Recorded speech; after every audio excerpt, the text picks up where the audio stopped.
Dante Moore was going to go to the draft because his stock is high too. I think he was like number 2 quarterback projection in the draft.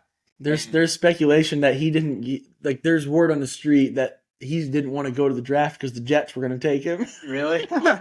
And I Take saw him next year. Some fucking guy tweeted today. It was like, you know what? Fuck Moore. He goes, you don't want to hop on at 3-14, then don't come back when we're 3-14.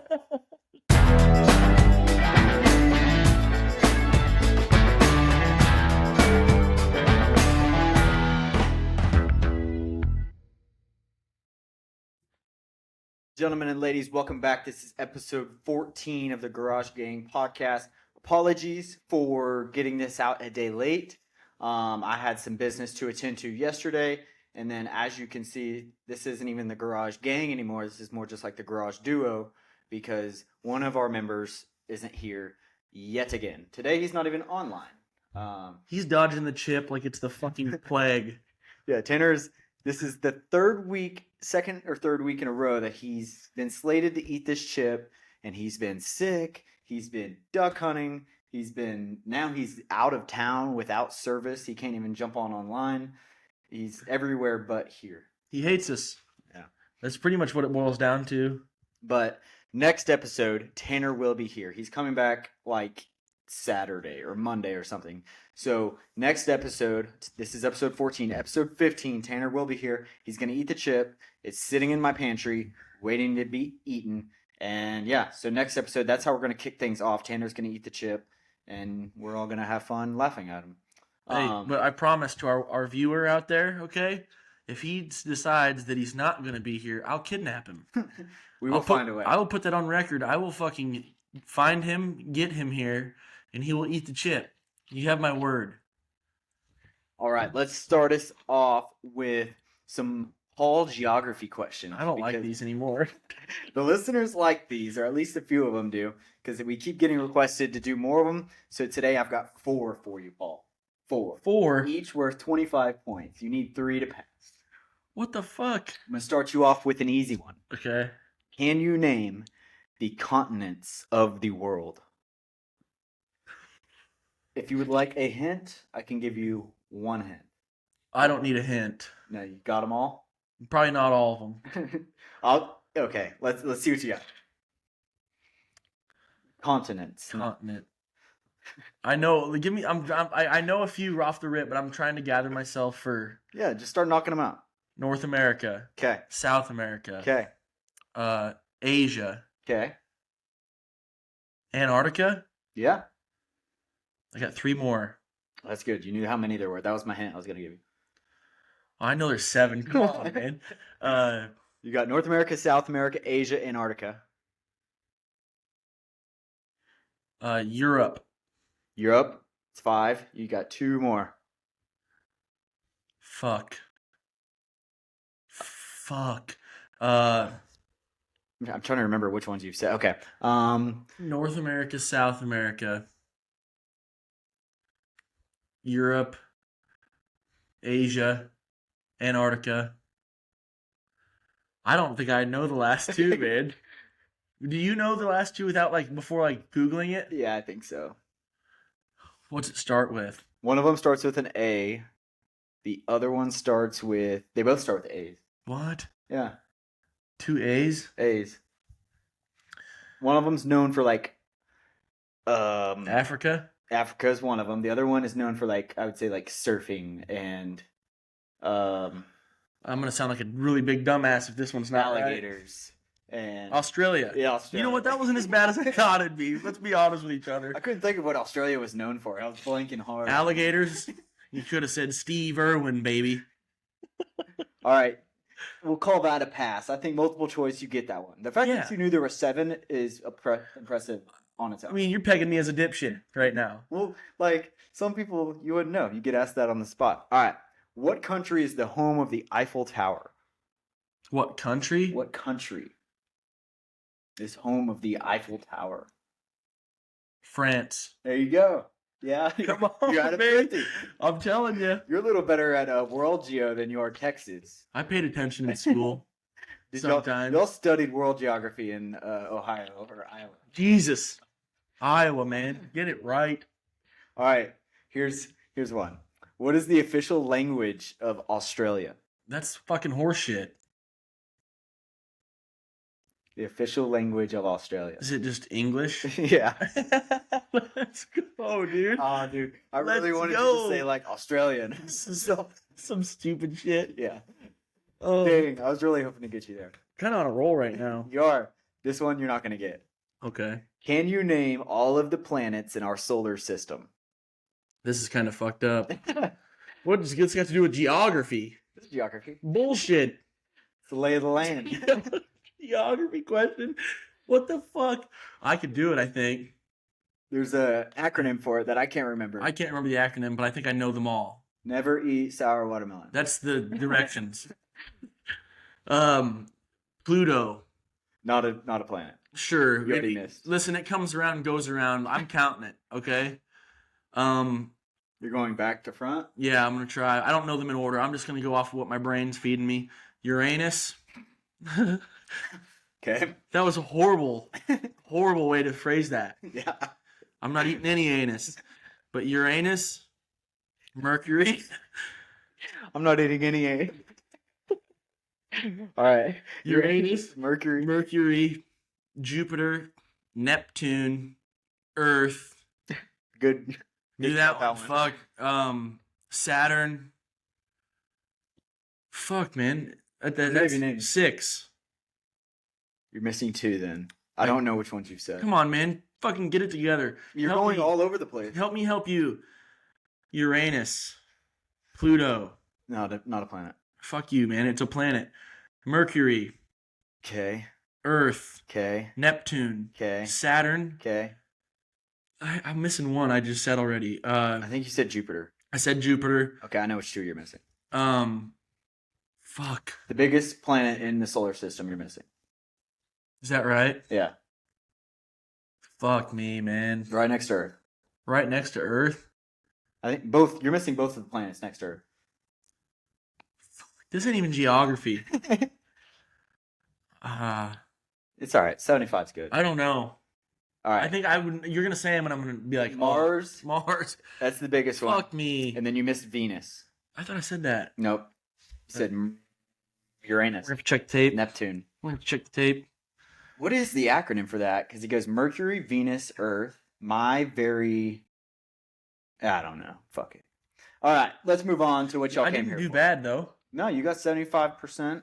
The last one, that's partial credit. That's 7 minutes of trying to embarrass the shit out of me. I really wanted you to miss the Australia question really bad. I think you're gonna catch some heat for the planet question. What do you mean? That's geography. Fuck no, it's not. That's like a study of outer space. What's that? I don't even know what that's called. Yeah. What is no, I'm not gonna. Pluto's a, because I don't know if I know. Pluto's a planet. All right, let's move on to college football. We are down to 1 week left. The last game is on Monday this week, but last week, let's go over that first. We had the college football playoff semifinals on Thursday, January 8th. We had the Verbo Fiesta Bowl, and that was number 10 Miami at number 6 Ole Miss, or versus number 6 Ole Miss. And Miami gets it done.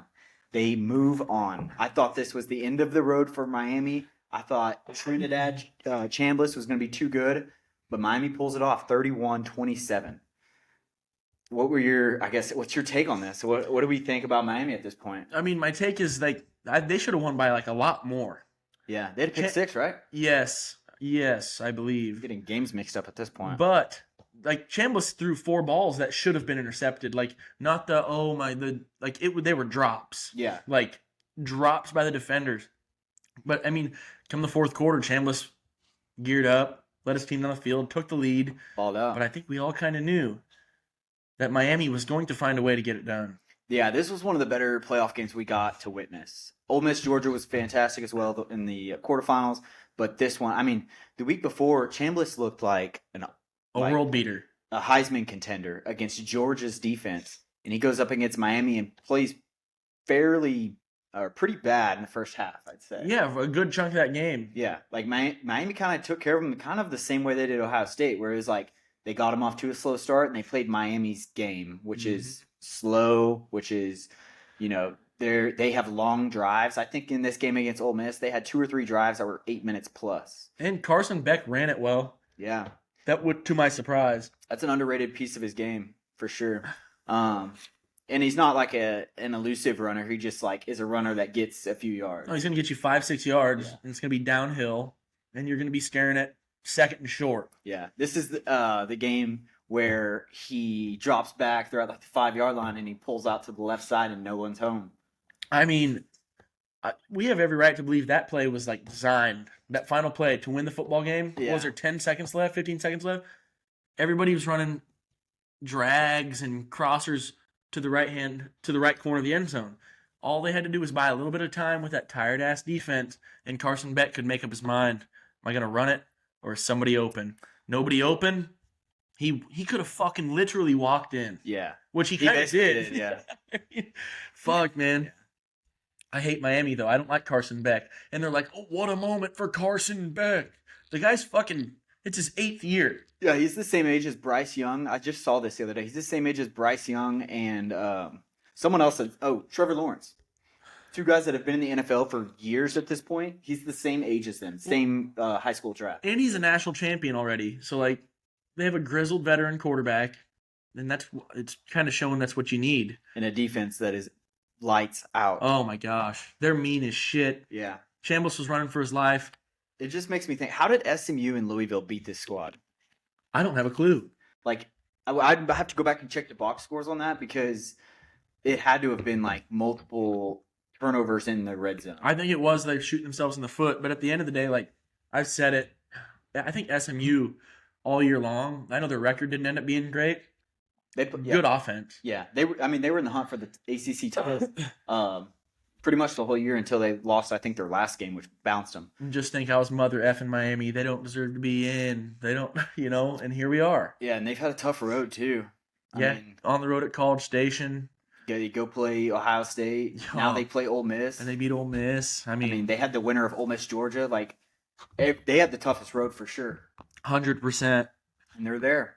So Miami takes down Ole Miss, and then on Friday, the very next night, we had the Chick-fil-A Peach Bowl, and that was number 5, Oregon, who just stomped, absolutely obliterated Texas Tech. They went on to play number 1, Indiana, and Indiana absolutely obliterates Oregon. Makes them, Oregon, from the very first play, Dante Moore steps back, throws a pick 6. That game was over from the very start. Dude, they don't make any mistakes. No. Sound football. It's the most incredible shit I've ever seen in my life. Like, Signetti has his boys humming. Yeah. Like, and humming, dude. Yeah, one thing we talked about as we were watching that game is because, I picked Oregon in this game just because I've shit on them all year. And I was like, maybe if I vote for them, maybe they'll lose. I don't know. But, it took us so long to figure out that it was always Indiana. I know. I refuse to believe it because of their track record, like in the past. Yeah. And here we are. I look like a complete dumbass. Here we are at the last week of the year, and we're like, Indiana's going to win the national championship. And I don't think it's going to be particularly close. I can't. It's hard to me to fathom that Oregon is much better or worse than Miami. I know. It's wild. And Indiana beats Oregon by 20. No, that's 30-something. 34. 56-22. Texas Tech was never the answer. That just goes to show that. Poor Tech. The Red Raiders get smoked. Don't score. They don't score. And Indiana couldn't not score. I think they scored on like every possession. Yeah, all they did was just gash that defense. I'm going to look up this final stats for Mendoza here. I can't remember off the top of my head. He only had to throw the ball 20 times. He went 17 of 20 for 5 touchdowns. Yeah, and he didn't have any incompletions until the second half. It's insane. They were saying, oh, he's 12 for 12. Oh, he's 13 for 13. And I was like, Jesus Christ. They had 3 guys rush for over 40 yards as well. And sound football squad. You're not going to beat that. They don't commit penalties either, dude. The team is just like... They're sound. It's a team you can't mess up against. And, Oregon threw a pick 6 the first play of the game, and I don't think they scored until, like, the third quarter. And I think that's some of the problem. Like, these teams are coming in playing Indiana. They know this has to be perfection. Yeah. There's a little bit of added stress going, fuck, man. Like, we have to score damn near every time we have the rock and don't turn it over. Yeah. And talk about someone who So I take that back. Oregon threw a pick six, but they did get the ball back, and they actually drove the field their second It possession. had me thinking it was going to be a good ball game. Yeah, that's at that point. Whenever Oregon drove the field their second possession and scored, I was like, "This is going to be a high-scoring game." Indiana has met their match. That first play might have been a fluke, but then Indiana took it away from there. They sacked, strip sack, score multiple times. But what I was going to say is another quarterback who runs the ball extremely well is Mendoza. And he's fucking gigantic. Yeah. And he doesn't look like he can run, and then he gets in the open field, and it's He's like goofy as shit. Yeah, it's like what long the fuck? leg. Yeah. It's insane. Looks uncoordinated as hell, but he's making people miss and spinning and throwing dimes. It's not right. What he end up rushing for? 6 for 28. I mean, And I think 20 of those came on like one run. I remember it. yeah, it was. He kind of ran up the middle and he spun move a guy. And got on the sideline and just started running away from people. Yeah. Like what's going on? You know why it's 6 for 28? It's because they count sacks as negative rush yards Right. in college. And they got after him a couple times, Yeah. but I mean, 17 to 20 for 5 touchdowns, man. Yeah. It's just, what are you gonna do? That is the national champion. And we will find out Monday night because that's when they play. So Monday night, 6:30, we have number 10 Miami versus number 1 Indiana in the national championship. So if you had this on your bingo card at the beginning of the year, Kudos. you are You're a rich son of a bitch. yeah, in for a lot of money. Hopefully you had Indiana winning because they're favored by 8.5. Pretty much, and it's a home game for Miami. It's at Hard Rock Stadium. That's where they play their home games. Yeah, literally a home game for Miami. I wonder if they'll fill it up. I mean, I don't have any faith in that fan base No. to do shit. I bet Indiana. I bet it's half and half. Indiana's gonna travel. Very real possibility. And Mendoza's from Miami. Grew up like 10 minutes away from campus. Like, Yeah. there's a few guys on that Indiana squad that are going home and playing in front of friends and family. I mean, I don't know how close it'll be. 8.5. Would you take the over on that, or you think it'll be closer than that? I would. I mean, at this point, I would take Indiana to cover that. Like, we've got no reason not to. Yeah. Now that I'm saying it, though, they won't. It'll be like a 3-point ball game, and Miami will fucking win. yeah, it'll be something stupid. But I've never felt more confident. Granted, last week I went 0 for 2. I took Ole Miss to win and Oregon to win. I've never been more confident Indiana gets it done. dude, what did I pick last week? I don't remember. I think we both took Ole Miss, and Tanner took Miami, but he didn't want to. Yeah, he wanted to be the odd man. Yeah, and then I think I took Oregon. Y'all both took Indiana. Yeah, I really didn't want to. I think I was on Oregon at first Yeah, I only took. because it's tough to beat a team twice. You know what they did? Just went out there and fucking just dominated. Yeah, played a bit better. Four quarters of football. Yeah, What the fuck was that? Sorry. it was like a bird or something. I don't know. Something just died outside. We don't know what it is. And hopefully not a dog or an important animal. Small child. But no, I mean, Hard Rock, Monday night, which brings me to my next point. This game should be on a Saturday night. Dude, they always do it on Mondays. The worst. But Just like Super Bowl Sunday. I hate that it's on Sunday. it goes back to the scheduling bullshit where, like, because the NFL owns these weekends. Yeah. They have forever. You're not going to kick a fucking divisional round game out for Yeah. the college football national championship with all these TV deals and yada yada yada. Like, shit's got to change. I know it's been on Monday forever, but throw a dog a bone. People got to go to work the next day. Yeah. Same thing with Super Bowl Sunday. You know that following Monday is like the most skipped day of work ever? Is it? Yeah. I saw some stat like they pulled Might have to add into that percentage. they pulled all these like records from companies and it was February or whatever 14th. Just the day after the Super Yeah, Bowl. It was like the most common Monday after the Super Bowl. Unbelievable. Already took off. We've had a good football season so far. I mean, it's at the end. It's been great. Yeah. I mean, when we started this thing, we were at the end of baseball season. I know. And we were like midway through football. Yeah. Yeah, OU had just played Texas. That was the first week, and the Cubs had just lost in the To the Brewers. what was it? The divisional? What, Yeah, it was a divisional, man. Divisional. I don't forget. I couldn't remember if it was. Oh, I do. Um, Sorry, bastards. so we back then we were talking about, hey, this is the end of baseball. Enjoy it. We've kind of just mowed through this football season, and it's about to be over. It's kind of depressing. It kind of is. I mean, it's sad right now. I mean, what the hell are we going to talk? I might get into some trouble. You know?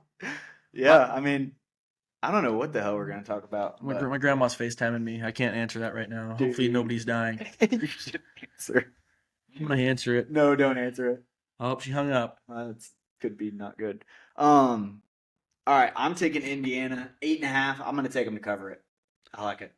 I like him to cover it as well. Why not? Yeah, I mean, Ole Miss put up 27 on Miami's defense. Miami's defense is the only thing keeping them in games. That and Malachi Toney. I think Indiana is more sound on the defensive side of the ball, especially more sound than Ole Miss. Oh, no doubt about it. I mean, they have more than 3 defensive linemen that they can rotate in there and play important snaps. Yeah. Those poor bastards, they've done it all year long, those Ole Miss D linemen. They just play 70 snaps a game. Their interior D linemen play 70 snaps a fucking football game. Against Miami, they probably played more. I think it was like 78. Yeah. Like, it's insane. Then those guys were just dog tired by the end of it. And with the ball in Miami's hands, going down to win the bitch, I mean, they had some long drives, dude. Like 8, 9 minute, 15 play drives. Yeah, it was big boy football being played. Yeah. No doubt about it. And that's the way they want to play when you're Miami. But I don't think Indiana's going to fall into that category. Cignetti obviously knows that. I mean, Ole Miss knew it going into the game against Miami. But Cignetti obviously knows that going into the game against Miami. And I think their defense is good enough to prevent Miami from playing their style of football. Yeah, stop the run. That's all you got to do. Stop the run. Yeah, I mean, A&M did it for 3 quarters and fucking lost 3-13. So I think True. Indiana does it for 4, takes care of business. If A&M can hold Miami to 13, Indiana can, and they'll score more. That's my take on it. I like Indiana. Paul, sounds like you're taking Indiana. Yeah, every day. I'm done denying it. I mean, the ship's almost sailed. I might as well hop on while I still can. The spread right now is 8.5. It's been 8.5 for about a week now since it opened up. So I don't anticipate it changing, but if it does change, I could definitely see it sliding higher. Oh, 100%. I bet we're right in that sweet spot. I don't think it's going to change much. Yeah, I mean, it stayed the same for a week, so it's probably the same. It's a fucking lot. Yeah, I mean, is it? They just beat Oregon by 36. And some of those points for Oregon were trash time, Yeah. dude. Like, I got 1 point. let's get the seniors the ball here. 35-3 at half. I don't even remember. I was so pissed off. And then they started comparing Mendoza to 2019 Joe Burrow, and I turned the game off. Yeah, I stopped watching. that was a bit ridiculous. It's All right. not comparable, guys. It's not. Not at all. Other college football news, that is. We have some transfer portal things to discuss, and we're going to start it off with Cam Coleman, who is a former Auburn receiver coming out of high school, 5-star recruit. He is transferring to the University of Texas. All this hoopla from Sark. Well, we don't get into money fights with people. We're not going to go out there in a bidding war. Horse shit. Dumbass. Liar. Did you see how much they paid him? I didn't. But they were outbidding A&M and who else? Bama? Yeah, I think it was A&M, Texas, and might have been like Ohio State or somebody. I don't know, but they outbid the shit out of them. And you got a bunch of people entering the portal for Texas. I mean, it was a huge get for them, and I think they're just slowly starting to pile in for the Shorthorns, unfortunately. But Cam Coleman's a big get. Yeah, he was the best receiver in the transfer portal, so he will be playing for Texas next year. A receiver that did swing A&M's way is Isaiah Horton, who is former Bama receiver. He's transferring to Texas A&M. So wow. Aggies get a little bounce back. I think KC Conception is going into the draft. Mario Craver is staying. He was kind of our number 2 guy. He's staying, so we kind of have a second fiddle, maybe even a receiver 1 out of Isaiah Horton there. Sam, is it Levitt? Yeah. Sam Levitt, former Arizona State quarterback, transferring to LSU with Lane Kiffin. Did you see all that horse shit, that Washington quarterback? What's his name? Damon Williams. Yeah. Let me double check this real quick. But that sorry sack of shit up there in Washington signs a deal with Washington. So an extension, a college extension. An extension, and he was already there. Signs to stay there, and then the next day he gets shitty advice from probably his dad, one of his family members. It was like, see that contract where it says you can't leave, and if you leave, you're gonna fucking get sued. Don't listen to that. Yeah. Don't listen to that. Don't read it. He enters the transfer portal after signing an extension, and then shortly after, they were like, "Hey, we're gonna sue you," and he's Yeah, like, DeMar- "Ah, I'm just kidding." It's like, I'm going to stay. You know how awkward that's going to be? Yeah. Like if you're the coaches, the players, I wonder what those. And yeah, I mean, I wonder how often we're gonna see stuff like. I mean, if this was the early 2000s, he wouldn't be able to show face in that locker room without getting his ass kicked. Yeah, but nowadays it's probably like the guys in the locker room probably like, do whatever's best for you. Like, Fuck that. You signed pen to paper, and signed a deal. yeah, I don't know. It's a different environment for now for sure. Like everyone's out for themselves. I kind of like the chaos. Besides Indiana, I feel like Indiana's the only like true nitty group there is. Miami's all there for themselves. Yeah, I mean, Beck's there for himself. They're all 23 years old. Every fucking one of them. Where else are they gonna go? That's another reason why Indiana's gonna beat They Miami. have like the same average age as like the fucking Jaguars. Yeah. It's nutty. I mean, yeah, their quarterback is the same age as Trevor Lawrence, who's been in the league for 3 years. Yeah, and you got like Lane Kiffin sitting there. There's got to be a fucking line drawn in the sand somewhere. He's tampering with that Damon Williams kid. Clearly. Oh, is he going to LSU? He was 100 fucking % entertaining LSU as an option. Meanwhile, Lane Kiffin's punk ass sitting courtside at a basketball game with Sam Levitt. It was insane. Yeah. So Sam Levitt leaves, goes back to Arizona. Lane Kiffin posting all over social media. Guess where Lane Kiffin went after Damon Williams was forced to go back to Washington? Got his ass on a plane, flew to Arizona State. Yeah, he's finding somebody else. No, he went to go get Levitt. Yeah, I know. That's what I'm saying. He had to go pretty much get on his knees for that young man. I didn't watch a lot of Sam Levitt. I don't know how I feel about that transfer, but I don't know if I care that much. I think he's good. He's going to be very good, but I mean, at Arizona State, he wasn't a world beater, but it's Arizona State. Yeah, LSU's got a lot to clean up. They were very bad last year, and I mean, I think a coach does a lot for you, but they were very bad last year. Yeah, they had trouble scoring the ball. Their quarterback they had brought back, Nussmeier. I mean, he was my preseason Heisman, and I wasn't the only one saying it. Like, yeah, he was 100. Like, he was a good quarterback, and something happened. If he was hurt, played banged up, I'm not sure. Between him and Arch Manning, it was like 1 and 2. Yeah, for preseason Heisman. I mean, my vote was never going to be Arch Manning for last year at all. He did get better as the year went. No doubt. By the end of the year, he actually looked decent. He'll be dangerous as shit next year, and I can't wait to fucking hear that. So Sam Levitt, former Arizona State quarterback, transferring to LSU. Trinidad Chambliss. I might have said this last podcast, so if you heard this, it was false information. I swear I won't say to GOD because I don't want to go there. But I swear I got an ESPN alert that Trinidad, his 6th year of eligibility was granted. I got it like 2 weeks ago. And I didn't look anything up. It was like it popped up on my phone and I read it. It was like Trinidad 6th year, granted. And then during the game, Ole Miss and Miami game, Kirk Herbstreit even said it. I remember hearing him say it. He probably did. I'm not making these things up. He probably did. I never got an alert. I never saw it. I never heard it. But I say all this to say he did not. It got denied. His 6th year of eligibility got denied. So I think he was trying to say like he had some kind of surgery that put him out for like a week. He had tonsillitis. Yeah, so he got his tonsils removed. Yeah, he had fucking tonsillitis, and the NCAA was not going to open that can of worms. If they were going to let him come back over a fucking tonsillitis, yeah, that's bad. You can't be doing that shit. Everybody's going to be like, oh, I broke a fucking pinky finger. Yeah, Can I come back? Yeah. Something stupid. Turf toe's dangerous as shit. It'll ruin your life. It'll ruin your life. But yeah, Trinidad Chambliss, his 6th year of eligibility got denied by the NCAA. Ole Miss is appealing the ruling. We'll see what comes of that in the next few weeks. They're not going to get it. Like, yeah, he's going to have to go to the draft. Yeah, but his stock's never been higher. Go. That's also true. Yeah. Go. Somebody's going to take you. Other news happening: Dylan Raiola, former Nebraska quarterback, transferring to Oregon, and then it got announced today Dante Moore is returning to Oregon. So there was previous speculation that Dante Moore was going to go to the draft because his stock is high too. I think he was like number 2 quarterback projection in the draft.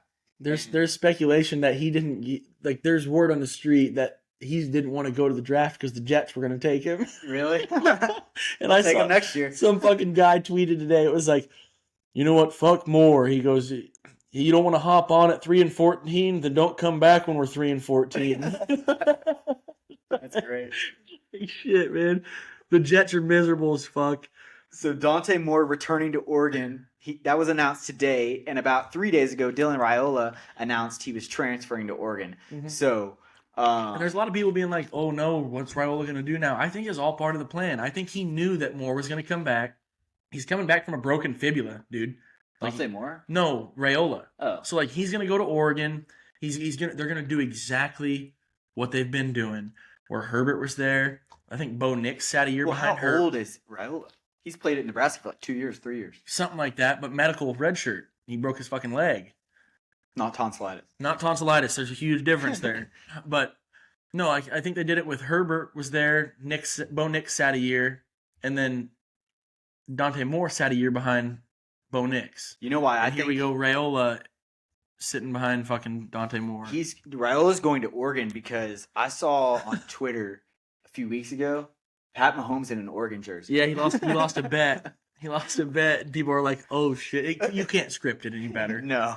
You can't write it any better." Yeah, Pat Mahomes has never worn an Oregon jersey. He's tech through and through. He has to wear one because he lost a bet and Raiola transfers there. That's crazy. That's hilarious. You cannot make this shit up. I don't think there's any correlation there at all, but man, the way it all lined up It's perfect. and the timing couldn't have been any better. Absolutely perfect. Other so good.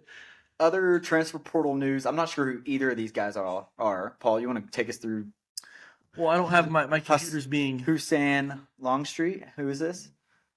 Wasn't he a 5-star A quarterback? former 5-star recruit from USC. Yeah, I mean, Kiffin's loading up on Where's he going?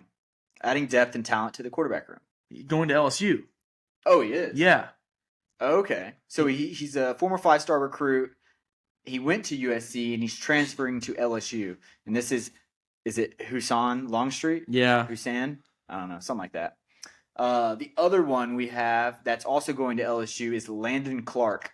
He was a quarterback from Elon. Pretty solid quarterback. He's got out of nowhere. Lane Kiffin just has 3 pretty damn good quarterbacks in his room. Yeah, I mean, if this Hussein Longstreet guy, I've never heard of him. But if he's a 5-star recruit, he's obviously like it's pretty rare that I wouldn't say pretty rare, but more often than not, they do well in college. Yeah, absolutely. Especially with an offensive mind like Kiffin, and he's going to sit a year behind Levitt. I mean, yeah, everything's just kind of fucking tilting their way. Yeah. And LSU fans couldn't be any more insufferable about it. Sorry. Anything else college football wise we want to go over before we can jump into halftime? I'll just end the year on a fuck Texas real quick. That's all I got to say. Yeah, college football season is. Next podcast, next time you listen to us, there'll be a national champion crowned, and it'll be over. I don't know what we're gonna. I'm sure the transfer portal will continue going crazy, but I don't know what we're gonna talk about. We'll figure something out. My segment is gone. I might just pull a Tanner and not show up. Just open the garage for y'all, and y'all can have at it. Come on. All right, let's dive into halftime. Halftime's where we all two debate the biggest loser from this past week's sporting events. Last week when Tanner was here, virtually, of course, because he never shows up anymore.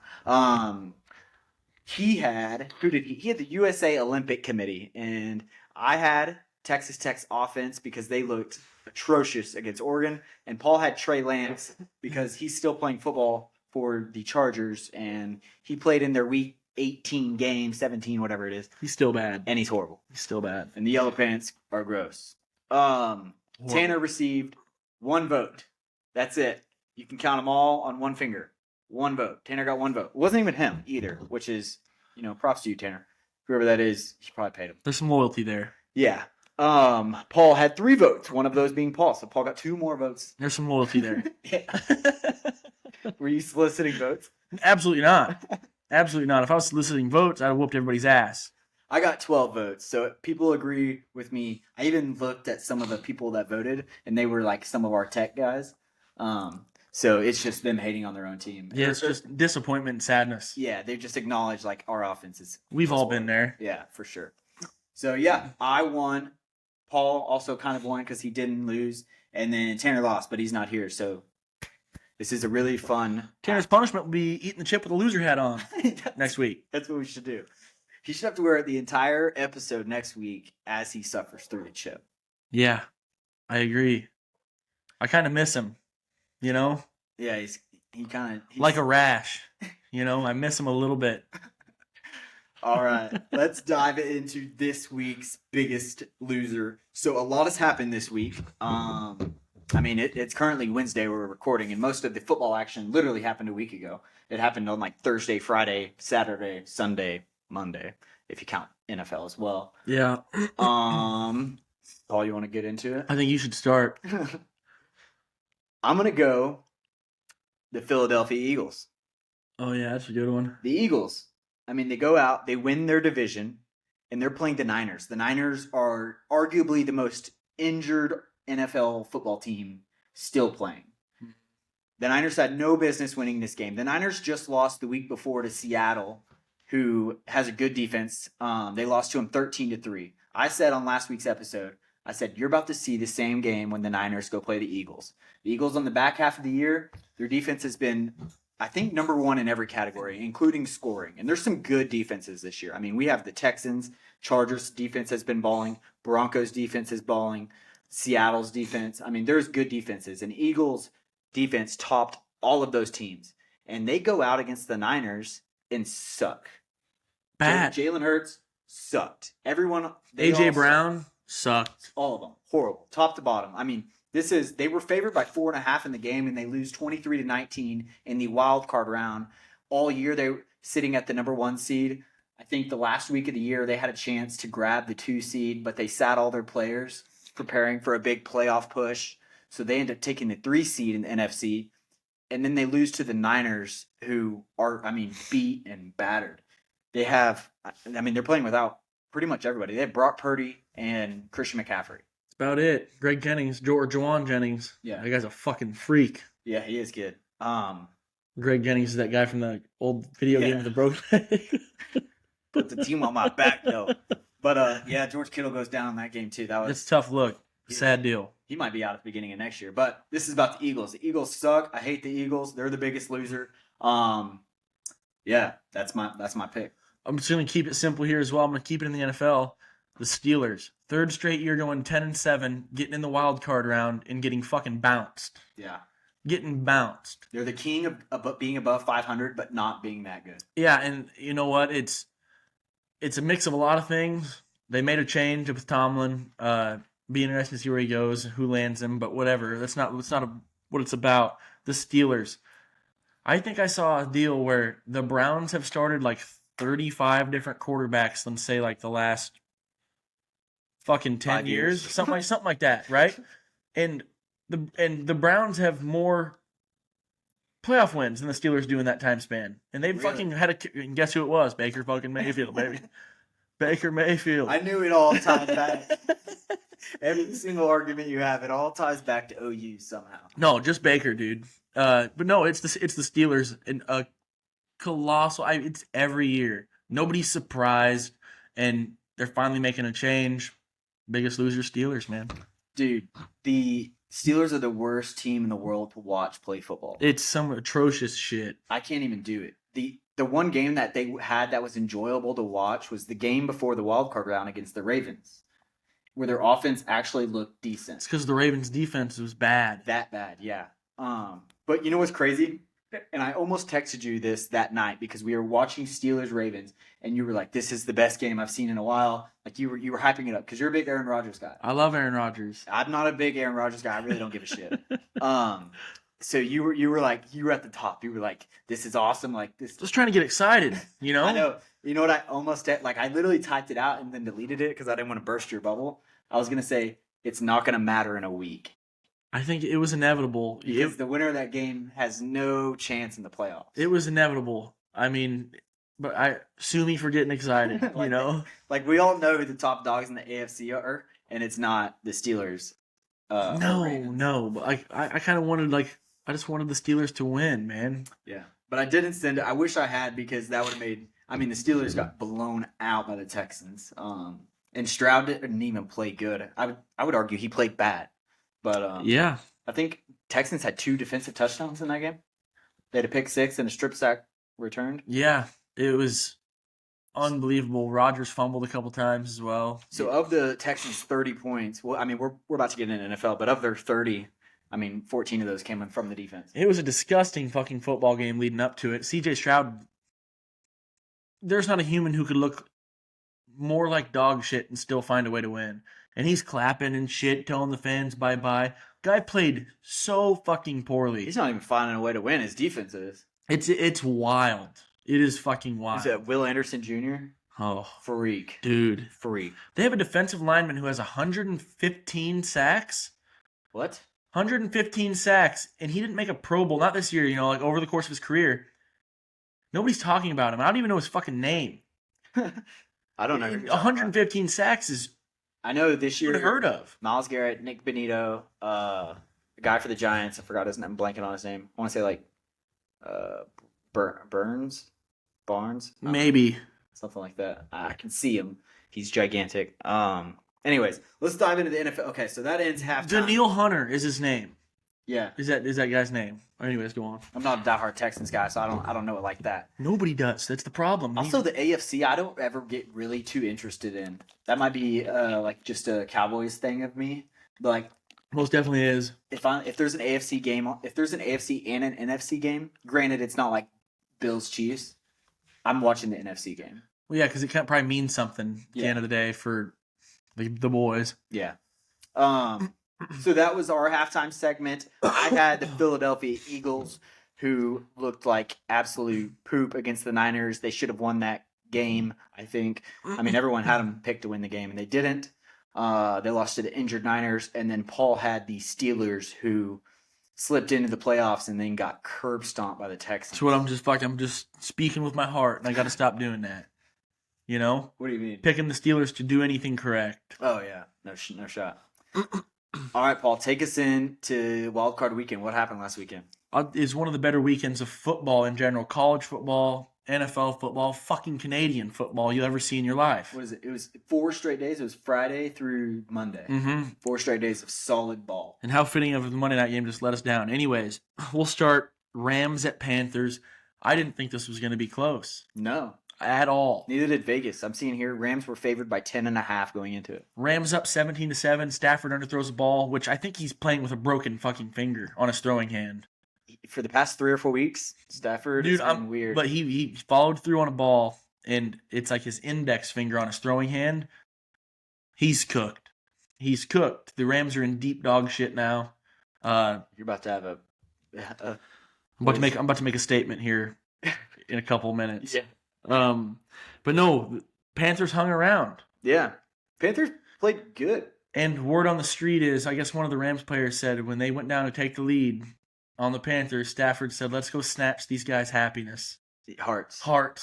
Same shit. Yeah. Incredible. Who said that? It was one of their receivers. It was Stafford who said it. One of them leaked it. I don't know. Who was it? I think it was Devontae Adams. I think it was. Yeah, Devontae Adams said that in the post game. But Panthers have never been an easy out.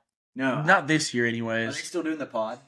I don't know. They brought it back this week and they lose. I'm not sure, but the Rams advance, and that funnels us right into one of the better football games I've ever seen. Yeah. Genuinely. Saturday night, Packers at Bears. Bears down 18 at the half. They come out at half and put belt to bum. BTB. Belt to bum, dude. Give me your thoughts, Reeves. We sat here and watched it together. I tried. Hammered. I mean, the way I looked at this game was like Packers own the Bears. The Bears, and then especially when they got up on them big. But I mean, the Bears all year have been the team that has came and played from behind and pulled it out. But this one in the wild card round against the Packers, I was like, it's going to be different. It meant so much more. Yeah, and it just, I mean, they just did so many things right. And on top of that, the Packers in the second half offensively looked horrible. Bad. But Jordan Love looked pretty damn good. Yeah, for the most part. They started stopping the run a little bit, getting a little pressure out. They were getting no pressure on Jordan Love in the first half. It was comical. Yeah. And I will say this, Saturday night, So I've always known in my heart, Paul was not a Cowboys fan. I don't think he ever admitted to be one either, but he was kind of absent to who he was a fan of. He was like, "Oh, I'm a Bucks guy. I like Baker. Oh, the Cowboys are all right. I don't really mind." Like you're always like, "You're all Cowboys fans. I'll root for them or whatever." Yeah. But I never felt the real Cowboys love. So I was like, "You're not a Cowboys fan." But Saturday night, Paul got a little tipsy and he admitted something to me. Paul is now a die-hard Chicago Bears fan. That's the word on the street. He's going to roll with him till the day he dies, he said. That's what I said. I listen, I mean it. And that's really going to come to test when they're ass next year. No, this Saturday. And we'll get to that in a second.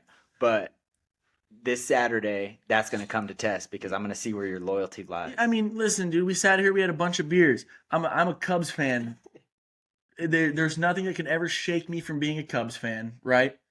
Why not be a Bears fan? I don't have a team.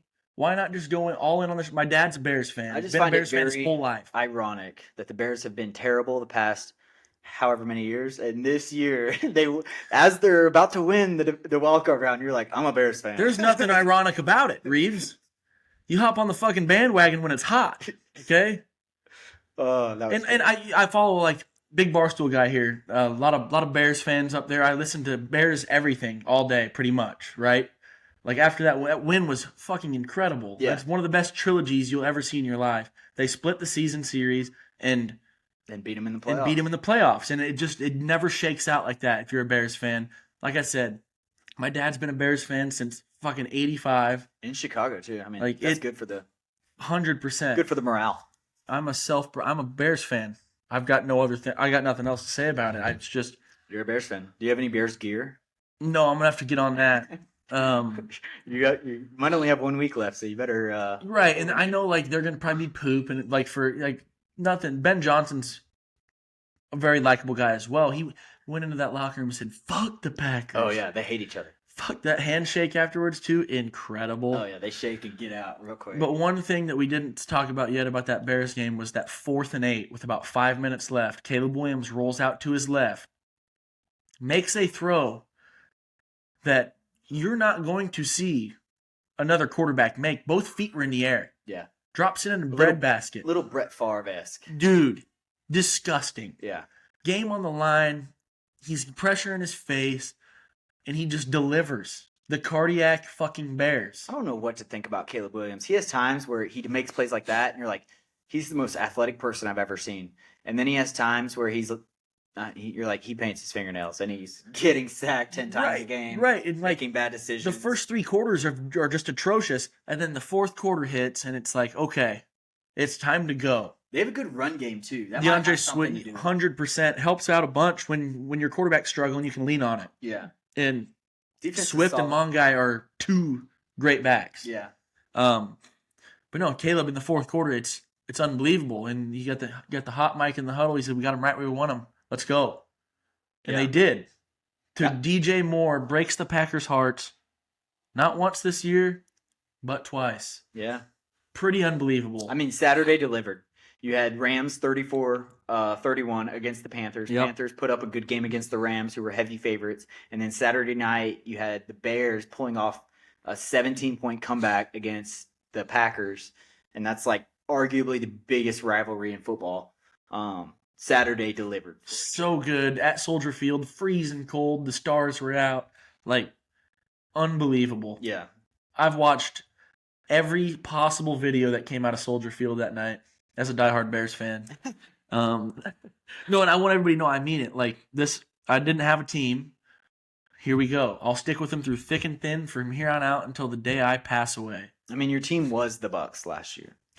Baker Mayfield was my team. Yeah. Then the Bucks didn't make the playoffs this year, and you said Bears. Bears, dude. You got to hop on the bandwagon. You sue me, Sue me. That finishes up Saturday. Like I said, arguably the best game we had the pleasure of watching all year long. Bills at Jags. Bills 27, Jags 24, and that was Josh Allen's first time ever playing in Jacksonville. Yeah, delivered. And the Jags are good. We're good because their season's over. But yeah. I mean, I don't know. Something about that game, I never really thought the Jags were going to win. Sitting there watching it, I was like, I mean, Allen is playing well. He was getting banged up. I mean, the first quarter, I think he goes in the medical tent for a potential concussion. He comes out not even 5 minutes later. He's got like a broken index finger. He threw the ball into hit his hand on some guy's helmet, and then he's got a tush push going in the end zone, and he hyperextends the shit out of his knee. Fuck. Holds his knee on the ground. I texted the boys, and I was like, dude, Josh Allen just blew his knee out. Yeah, it's over. Like, he's done. And then hops back up, plays the rest of the game. I mean, another quarter and a half of football. I'd be curious to see if, like, something is wrong with his knee, for sure. The replay looked horrific. It looked like, who's that Browns running back? No, not even close to Nick Chubb. It was close. No. He was one wrong move away. Yeah. For sure. But I mean, Josh Allen, 28 of 35, 273, 1 touchdown, ran for 33 yards, and 2 tutters. Yeah, he ran for 2. Yeah. Those numbers, you watch the game, it wasn't pretty. No. But I mean, the Jags defense, Two good teams, man. 2 good teams. The Jags could have made a push had they beat the Bills, and the Bills will now, I think, make a push having beat the Jags. I think their divisional game is going to be probably, I don't know, easier or not. I just don't respect the Broncos too much, but I think, yeah, the Jags were a good football team is what I'm getting at, and the Bills took them down. That Broncos defense is legit. Yeah. Has been all year. So is the Jags. I mean, the Jags are good all around. Yeah. When Lawrence is on, the Jags are good. And it kind of feels weird, like there's no Mahomes standing in Josh Allen's way. AFC's there for the whatever taking. That mental block is, it's gone. Yeah. It's genuinely up for grabs over there in the AFC. The Bills have never won a Super Bowl, correct? Never. Yeah. Lost, 4 in a row? In the 90s. 4 in a row. Horrible. Never won a Super Bowl. It's been to many. Maybe this is the year. Maybe. We'll find out. We'll move on to your favorite team in the league, the Eagles. 49ers at Eagles. 49ers 23, Eagles 19. Yeah, I mean, we talked about this one already. The Eagles look poopy. I mean, another thing we forgot to talk about, which this could be the biggest loser, is the Philly fan base in football specifically. Because the Eagles, coming off a Super Bowl win, they won the Super Bowl last year. So this fan base had a Super Bowl last year. This year, they go win the division. They are entering the playoffs again, back-to-back years. Maybe this is me as a desperate Cowboys fan saying they need to be grateful, but it was like early in the second quarter. I think Philly went 3 and out twice, maybe 3 times, and the stadium is just booing the shit out of them, echoing throughout the stadium as the offense leaves the field on 4th and 4. And I'm just like, how ungrateful of these. They won the Super Bowl last year. Yeah, it's pretty comical the way they act, like a bunch of fucking 10-year-olds. And then they won the Super Bowl freaking 5 or 6 years ago with Nick Foles. With a backup quarterback, they won the Super Bowl. Mm-hmm. And, they're in a tight game. I mean, it's a 1-score game. Philly might have even been winning at this point, and they're booing their team as they leave the field. Phillies football fan base, they do baseball the correct way, I will say. The Phillies and that stadium gets rough. 100%. I mean, Philly was up at half. Yeah. 13-10. Yeah, the Niners took the lead on the last drive of the game. Yeah, it was 16-10 entering the fourth quarter, and they get outscored 13-3 in the fourth because their offense shuts down and Brock Purdy stopped turning the football over. Yeah. Dude, I like Purdy. Like, Purdy's just solid as shit. Two picks. That is him to a T, but yeah, 2 picks, 4 touchdowns, kind of like Matthew Stafford a little bit. And Kittle rupturing his Achilles, man. That's a big note on this game. Is the Niners were very injured entering the game, and they're even more injured now because Kittle is out. Did you happen to see that?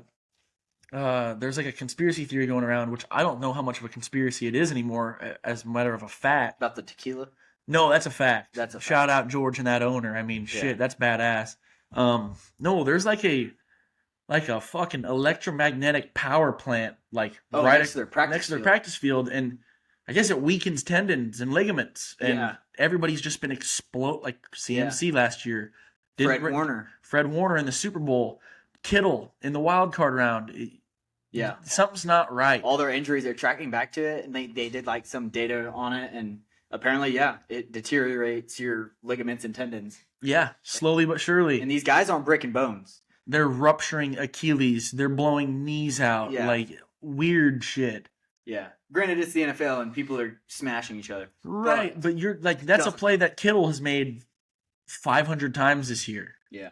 That same move, and it just goes. What is up with Bang. not even the Niners, but just Achilles injuries in general? I feel like as of the past 2 years are so much more like prominent.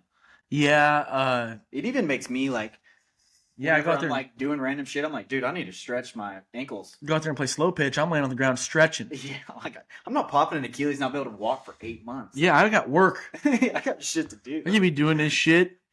But no, Eagles fold in the opening round of the playoffs, man. Yeah, they're the biggest. They were my biggest loser, but also I loved it. I love every single piece of it. I mean, it's 100%. Niners Eagles, so it's kind of like a weird game for me. Yeah, you hit them both. Yeah, but honestly, I hate the Eagles more. We'll move on. Chargers at Patriots. Patriots defense, man. Final score 16-3. Patriots defense just bowed up. Didn't even feel that close. How many more passes are we going to give Justin Herbert? I've never been big on Herbert, honestly. Yeah, I mean, The media is just, well, if he had this and that, yeah. And if my aunt had wheels, she'd be a fucking bike. Okay? I thought you were going somewhere else with that. Well, I could have. I pivoted last second. I mean, what more does the guy need? He started his career with Austin Eckler. He's had Keenan Allen. Mm-hmm. He's got who's the big tall guy on the outside? Blanking on his name. He's got Ladd McConkey. Ladd McConkey on the inside of the slot. That was a phenomenal pickup. Quentin Johnson. He's a great deep ball guy. Makes contested catches every year. You know what the problem might be is he led the team in rushing. Who did he? What? Herbert did. Oh, with 57. I mean, Herbert can run too. I mean, he was sacked 6 times. I mean, Patriots defense is legit, but also Chargers defense is very good too. 16 points with a rookie quarterback in his first ever playoff game. If you're the Patriots, you're sitting there going, hell yes. Yeah. You take that 10 times out of 10. Might not have been pretty, but Drake May didn't look horrible. 268 for 1 passing touchdown, 1 pick. He also ran the ball 10 times for 66 yards. He was also the leading rusher. So both quarterbacks in this game, that's crazy. were the leading rusher for their squad. Because the Patriots have Ramondre Stevenson and also that rookie. And Henderson. Yeah, Ohio State. Mm-hmm. So, yeah, I mean, that just goes to show you the Chargers defense was good. Very, very. I mean, final 16-3, but it never felt that close. I feel like when I was watching this game, like I never thought the Chargers had a chance. Drake May led for rushing yards, okay? And then his running back, Stevenson, led them in receiving yards. Oh, goodness. Because he broke a couple big ones. Yeah. Right up the middle, too. Just a little dump-off pass, makes a guy miss. Off to the races he goes. But, man, playoffs are stacking up nicely. Another close game there. I mean, another one. Not as much fun to watch as others, but... That was Sunday Night Football, too. Oh. And then we get another fucking heater in the Monday night slot. Texans at Steelers. Texans 30, Steelers 6. And Aaron Rodgers was running for his fucking life. Yeah, this was a retirement game for him, I think. I never thought he was going to retire after the game because that's not the kind of guy he is. He's always like, we'll see. Like, I don't know. He does everything on his own terms. Yeah, and that's what I like about the guy. But, yeah, Texans belt to ass. I mean, like we said earlier, 2 defensive touchdowns. That was the name of this game. C.J. Stroud played like bullshit, but their defense took that game over. Yeah, and they started running the football down their throats a little bit, playing some man football. Yeah. Yeah, you even said it during the game. Texans' offensive line was having their way. Even when early on, when it was 7-6 or 3-6, they were running the ball with very good success. Yeah, they would run it, and then there would be a snap that Stroud wasn't looking for, and it'd be now. Yeah, second how many 15. times did that shit happen? At least 4. At least. Unbelievable, unfucking believable. Or Stroud throws a pick. Stroud fumbles. C.J. Stroud was single-handedly keeping the Steelers in that game. Mm-hmm. I wonder how many total yards do you think the Steelers ended with? Oh my goodness, it couldn't have been. I bet Rodgers didn't throw for more than 120, and then I bet they didn't rush for more than 60 collectively. I'm gonna say less than 200 total yards. Both your numbers were pretty damn close. Rodgers threw for 110 because Mason Rudolph went 1 for 1 for 2 yards. Ended with 175 total yards. Oh yeah, I said, well, that's the one. To the Texans, 408. Yeah, That And- score could have very well been 56 to fucking 3. and it was dude. really 508 because they had 2 defensive touchdowns. That's true. That's very fucking true, man. They ran the ball for 164 yards on that Steelers D. It's pretty good. Texans are scary. Prize Picks dropped a half pass yard for Aaron Rodgers. Were you scared? After the first 2 drives, I was like, I swear to God, if he doesn't hit it, I swear to God. Oh shit! But that wraps up Wild Card Weekend. Think about this scenario: Harbaugh's gone, was fired from the Ravens. Tomlin steps away. He's been there for 19 years. They give him the option: hey, we can can your ass, or you can just say you're stepping away. Looks a little bit better on the resume. I heard he's going to Fox. Dude, think about this. That is a piece of our football-loving lives gone. Yeah. Harbaugh and Tomlin have been going at it since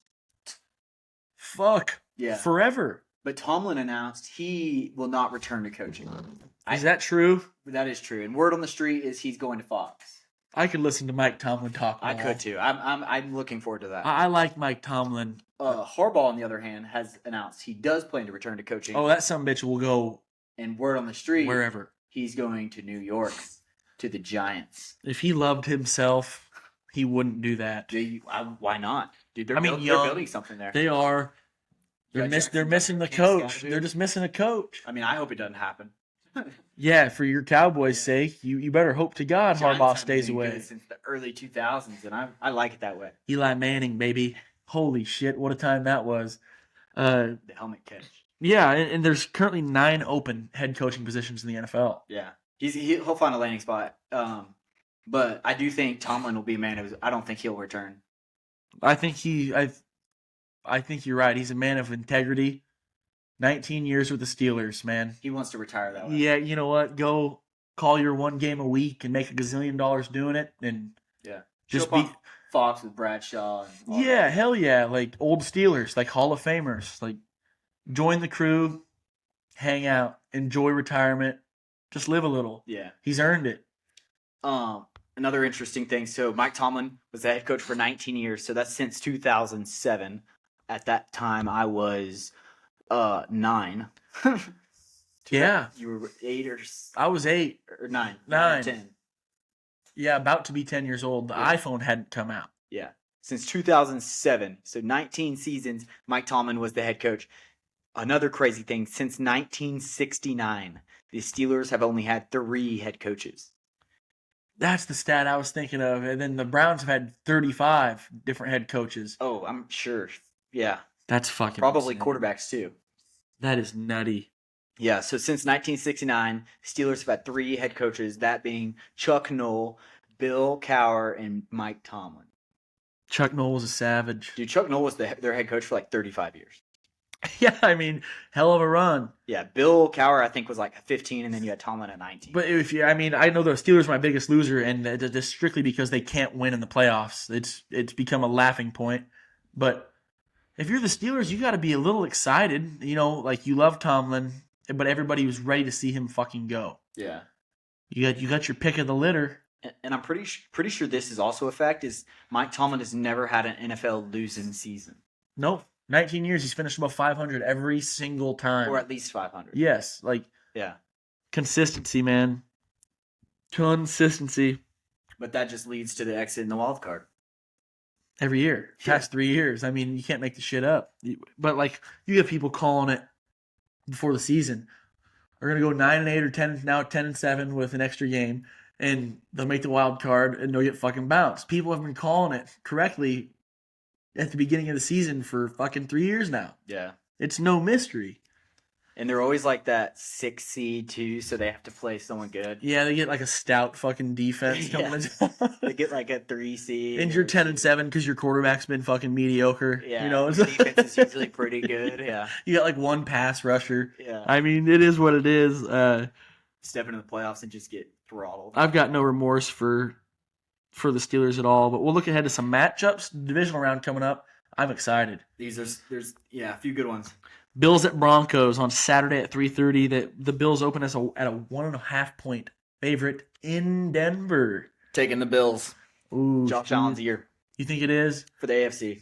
I don't think he wins the Super Bowl, but I think he makes it. The Bills are my pick to make the Super Bowl. Yeah. I'll roll with Josh Allen. I mean, you have to if they're making the Super Bowl. They have to win the divisional. But like all things considered, Bo Nix is young and he's not that good. Yeah. You know what I mean? So the Cowboys made him look like a fucking Brett Favre. We lost to the Cardinals. That's true. Watch that one at Boomer Jacks. Sponsor us. Bills 1.5. I take them to cover that spread too. I don't think it's that close. No, it'll probably be some shit where it's like 24 to like 6, 24 to 13. Yeah, I was thinking like 24-16. I like that. A couple field goals. It's going to be a frigid bitch in Denver. But Yeah. no matter where you play that football game, it was going to be a cold one. Also, something to watch on this game is, like we said earlier, Josh Allen got banged up last game. I wonder how, sitting on that knee for a week. I mean, I doubt they're doing much practice with him. No, I'm sure he's rehabbing the shit out of it. Yeah, Yeah. I'm sure he's staying loose. He's on a fucking bike probably right now. Yeah. But And the finger got messed up, his knee, that finger might be a problem. index on the throwing hand. So He also might be concussed. yeah, so he's coming in there. He didn't hear no bell. Because we did all this, people a lot of hoopla going around about like, oh, they're taking concussion protocol seriously. Josh Allen was fucking knocked out. Dude, there was another guy, Parker Washington for the Jags.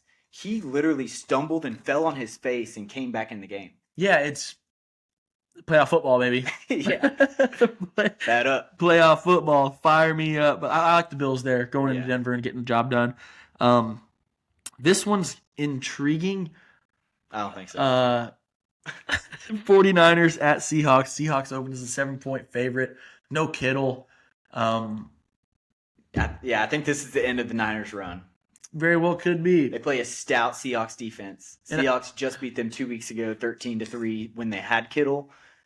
I mean, the Niners are regressing. They're not progressing. Right, but like all things considered, Niners overachieved this year. They've been hurt all fucking. They won like 4 games with Mac Jones Yeah. at quarterback. He kind of turned their season around early in the year. Yeah, Kyle Shanahan deserves the Coach of the Year award. Like what he does out there, it amazes the shit out of me. It doesn't matter who he's got. He plugs in a quarterback and he delivers. Yeah, I think this game, unfortunately, is the worst game of the weekend. So of the 4 games, but yeah, Niners at Seahawks. You're playing in Seattle. Seattle's going to ride they were the number 1 seed, so they're riding the home games all the way through. And I think they handle the Niners. We'll see, dude. Sam Darnold typically sucks a big one in these moments, so Yeah, it's true. Well- Seahawks defense is good. we have very good, but so was the Vikings defense when he was there, and he fucking sucked.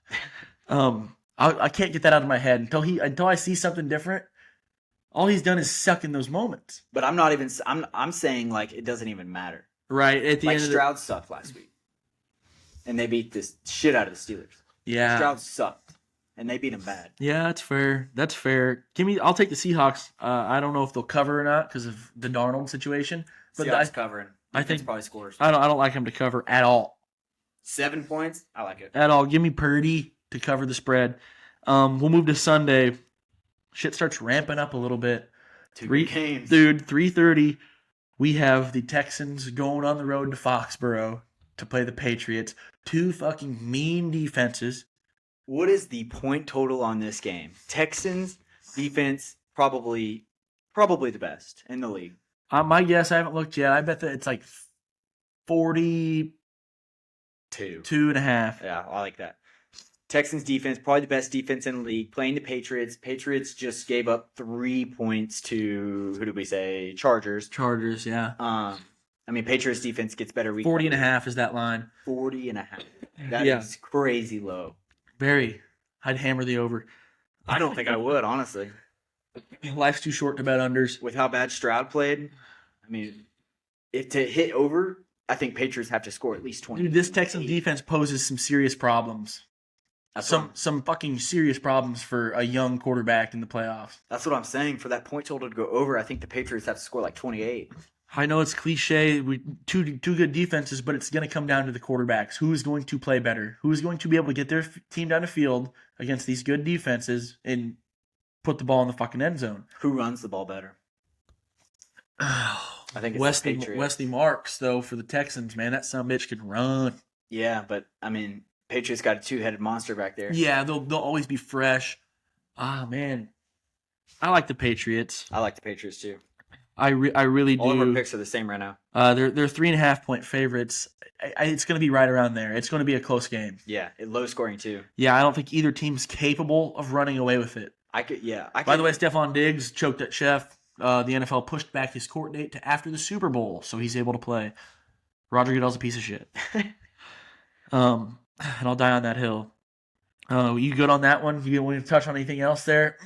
No, I mean, Texans defense is good. We're about to find out how good they are because it's going to take everything they got to beat the Patriots. Like they're actually terrifying. No, yeah, they're like people are trying to come up with nicknames for this defense. You don't give a defense a fucking nickname unless they're Yeah. bad sons of bitches. Yeah.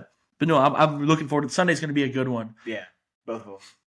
The afternoon cap. And this is what I was getting at earlier. When you're gonna have The afternoon cap.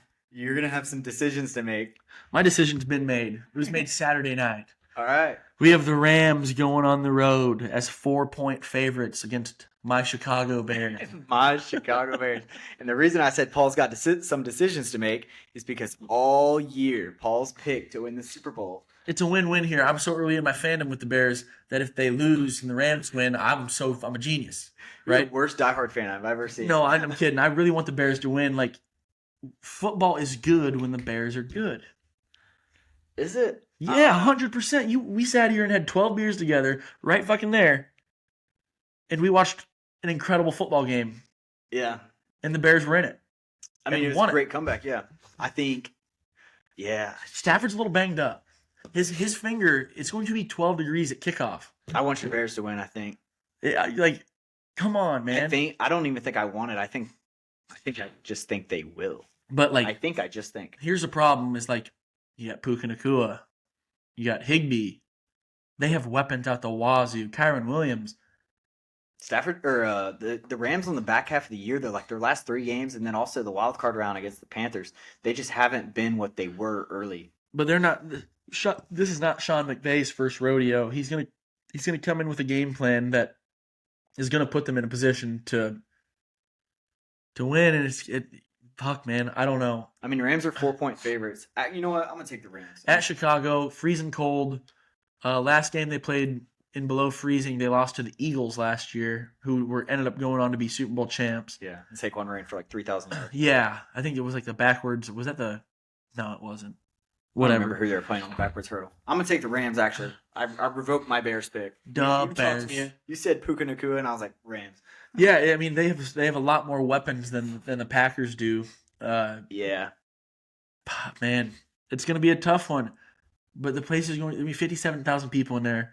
It's gonna be colder than a well digger's ass. you think the California boys will play good in the cold? I don't know. I mean, I don't know. It's a genuine toss up. I want the Bears to win. Do I think they're gonna win? Yes. Yes. I don't know what to pick. Now I'm going back to the Bears. I mean, Rams defense looked very pedestrian last week against the Panthers. Yeah, they did. Very pedestrian. But then again, the Bears let the Packers kind of move on them for half of football. Right, but it's the same shit, different weekend, baby. I know, but how many more of those you got in you? We're fixing to find out. How many times can you come back in the fourth quarter and win with 2 minutes left? It's not a good recipe. No. Most definitely not a good recipe, but it's a fun recipe. And against the Rams, too. The Rams are a team who can run it or pass it. 100%, and there's a lot of motion. They're always under center. Yeah. They get the balls to their playmaker. They get the balls to their playmakers in very creative ways. Yeah. In fast ways. They got 2 backs. They got a quarterback who can sling it around. Granted, I think the Bears defense leads the NFL in turnovers. Turnovers, yes. And Stafford is good for a few. That banged up finger in the cold weather, man. Who knows if they even put him in a position to, flirt with danger.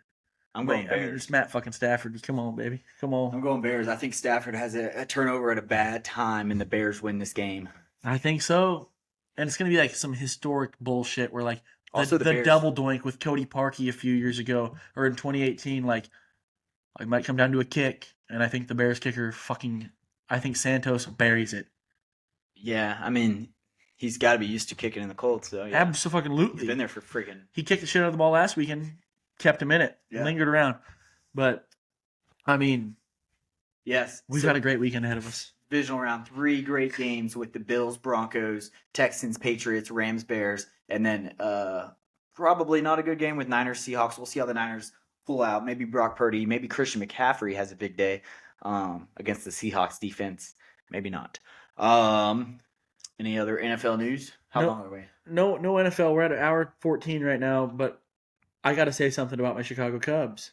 Oh, yeah. I forgot about The this. fucking Cubbies went out and got Alex Bregman. Yeah. Are we serious? That's big. Are we fucking serious? I hate it. Dude, the Cubs infield is going to be unfucking believable. You're gonna have a Gold Glove winner, Bregman at third base. You're gonna have a Gold Glove winner, Dansby Swanson at shortstop. A Gold Glove winner, Nico Horner at second, and you're gonna have a fucking home run hitting son of a bitch, Michael Busch at first base.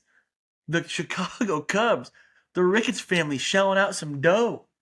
And the Rangers continue to do nothing. I mean, if you're the Red Sox, though, think about this. They traded away Rafael Devers, who will be a future Hall of Famer, right? Yeah.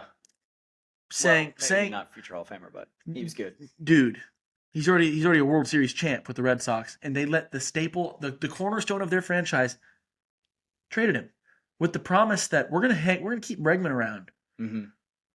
And they fucking didn't. Now he's a Chicago Cub. And I guess, though, he took $10 million more to go to Chicago. But the kicker was he wanted a no-trade clause. Yeah. The Red Sox didn't want to give it to him. And the Cubs were like, hey, motherfucker, we won't trade you. Come play third base for us, brother. That's a big pickup. I mean, you're talking about a guy who's probably hitting 280 to 320. He's got a career 278 batting average. The guy hits to all parts of the field. 25, 30 home runs a year. Yeah, it's good. He played in 114 games last year. He's a little banged up, but man, how old is he? Is he past his prime? He's 31. Okay. So about the end of his contract will be about close to the end of his prime, baseball prime. But like, there's grown man strength from 31 to 36, man. Like, yeah, that's some serious grown man. So shit. after here, and then whenever his 5-year deal is up, he's gonna go back to Houston, play a year deal, and retire. Probably, or Cubs sign him. The way it sounds, he wanted to be in Chicago. I mean, the guy fucking signed the deal, and 2 hours later, he was at a Blackhawks game with his wife. Where did he go to college? LSU. Oh, okay. He's an LSU Tiger. I was seeing if there's a connection there. It's not. I mean, I'm just fired up. The Cubs, we don't get this often. Yeah, I'd be pumped too. I mean, and they went out and they got Edward Cabrera, the young stud pitcher, right-handed pitcher. The Cubs rotation is going to be fucking disgusting.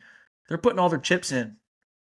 They're putting all their chips in before this lockout happens in 2027. Just to beat the Brewers. To win it all. I've seen them do it. They can do it.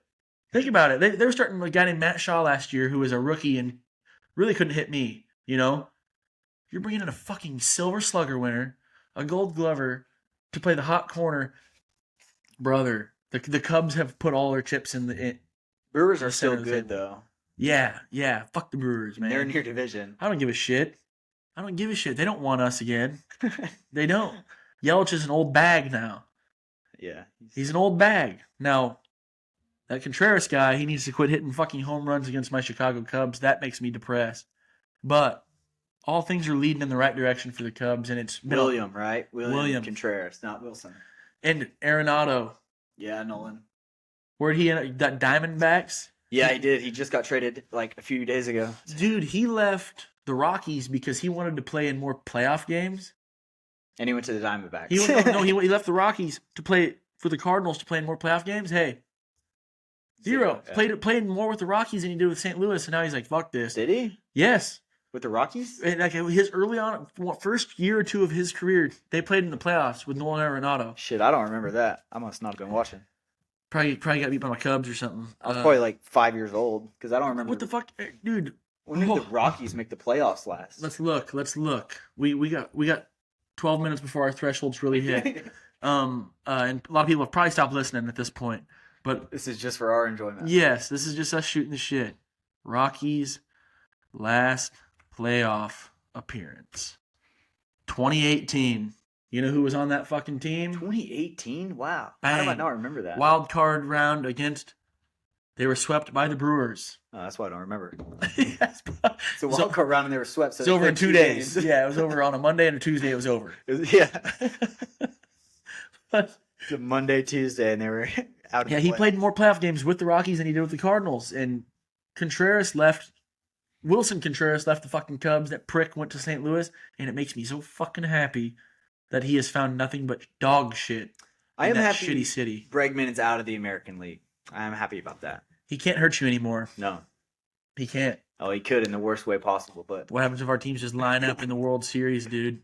that would actually be electric. But I don't think the Rangers won't make it. Yeah, I'd be happy if the Rangers make the playoff. And the damn shame is like the way it shapes up like every year or the past couple of years, anyways. It's almost like the winner of the NL, like the World Series is the National League Championship Series.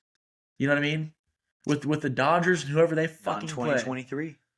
Yeah, fucking the Cardiac Rangers, baby. Cardiac Rangers. I mean, that's the year the Diamondbacks beat the fucking Cubs out by half a game to make the postseason, and they made a run to the damn World Series. Yeah, the Diamondbacks also beat the Dodgers out. I think they beat also the. They might have even played. I mean, fuck, they went through the gauntlet of the NL. Yeah, I mean, I think they played the Phillies too. yeah, they beat the Phillies. That one hurt. Yeah, The Phillies as a whole. That was the year to do it, and they just didn't get it I don't done. even remember who all the Rangers played. It was like the Rays, Tampa Bay. Yep, I know they played Houston. They played one other squad. Orioles. No, Orioles were hot. They played Tampa Bay in the wild card. They played the Orioles in divisional, and then the Astros in the conference. Yeah. But that's all I got on baseball. I was just excited to tell a little bit of good Cubs news. I don't get to share that very often, so No, I forgot about it until just now. Yeah. it's very exciting. And Cubs are getting Justin Steele back probably a little after midway point of next year from his Tommy John. So fire me up. Go Cubs, go. You have a lot to look forward to for the MLB year coming up on March. It's like March 16th. Yeah, 20 they something. report very soon. Yeah, and that's like first pitch or opening day. So spring training is probably right around the corner. Yeah, pitchers and catchers report February something. But yeah, it's exciting times. Yeah. All right. That's it. We will report back. Like and subscribe. Hopefully Tanner will be here for you guys. Oh yes. Next episode, Tanner is doing the chip challenge. Next episode 15. And that will actually be on a Tuesday. So right now we're recording on a Wednesday, which is not normal. So January 20th. Tuesday, January 20th. Tanner is eating the chip right here. We're going to record it and keep it forever posted on YouTube. It's going to be great. Tell your friends about it because it's going to be pretty incredible. Yeah, let's try to get some views on this. Yeah, share it. Tell your homies, please. Subscribe. Come on, man. Throw a dog a fucking bone here. All right. Episode 14, Garage Gang. We're out of here. Peace.